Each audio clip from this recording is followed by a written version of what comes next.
This one is from Michael in Colorado. My wife and I will both be retired in 3 years. We live in a mountain home in Colorado, but we have rental property in Arizona, our former residence.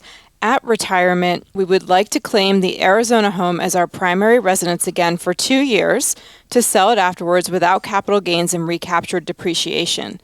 The Colorado home would become our vacation home for those 2 years. We plan on RV traveling a lot and won't spend a lot of actual time in the Arizona home.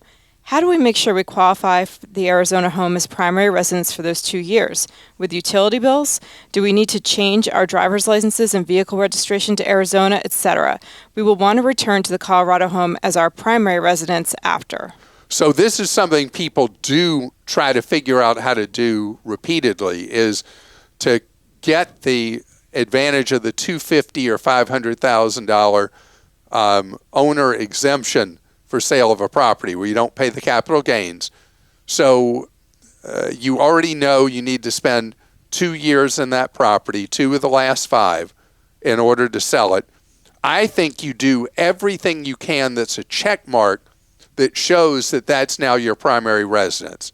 And yes, I would go through the hassle because the money at stake is so large, going back to Arizona driver's licenses, vehicle registrations, everything you can to make it clear you live there. Now, if you were ever challenged, and you're talking about you'd be traveling in an RV all the time, and in an audit they were ever trying to say that was not a valid personal residence, what would count against you is you would not be able to clearly demonstrate nights in Arizona in those 2 years. If you're constantly on the road in the RV and you're really not spending much time in Arizona, possible you'd be challenged on it.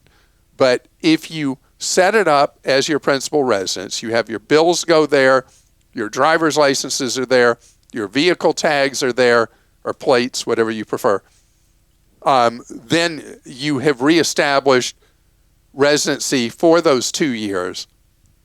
You will have, the way you set it, I'm not sure if you follow, you will pay depreciation tax. You know, if you've depreciated, you're going to pay 25% tax on the portion of the home you've depreciated, but the remainder will be subject to the exemption, the $250,000 or $500,000.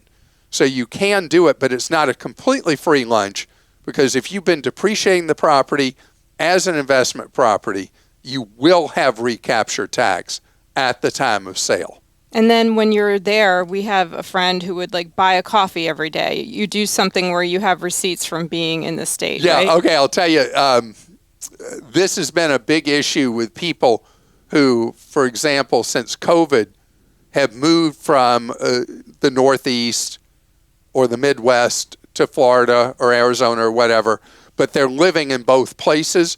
They have a Florida credit card or an Arizona credit card or a Texas credit card, and every day they do something by rote that shows they woke up that day in that state, and it's got to be past 183 days for you to be clear on that prior state not coming after you.